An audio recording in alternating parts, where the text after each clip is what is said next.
This is Sarah. Every child has the right to inclusive quality education. More than almost anything else, this is made possible by well-trained, qualified and supported teachers and education support personnel. Unfortunately, for millions of children like Sarah, education remains out of reach. Sub-Saharan Africa has the greatest shortages of teachers in the world. Teachers are often undervalued, struggle to make a living wage, and are not always sufficiently trained. Many lack the skills and knowledge to teach children with disabilities, who are the most likely to be left behind.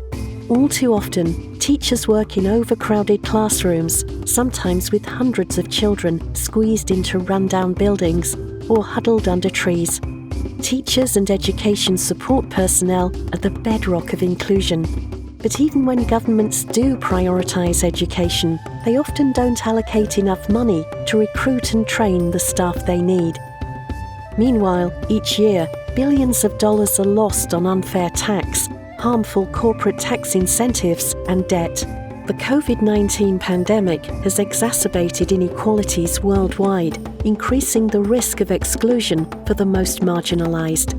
And the looming financial crisis risks squeezing education budgets even more.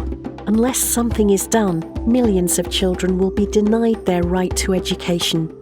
A different world is possible. Governments must take action, and we can push for the changes needed to prevent money being lost each year to harmful tax incentives, evasion and debt, and make sure it is spent on recruiting and training teachers and education support personnel, so children get the education they need to help them fulfill their potential. Together, we can build a better, brighter future for all children. Tell your government to invest in teachers and education support personnel so no child is left behind.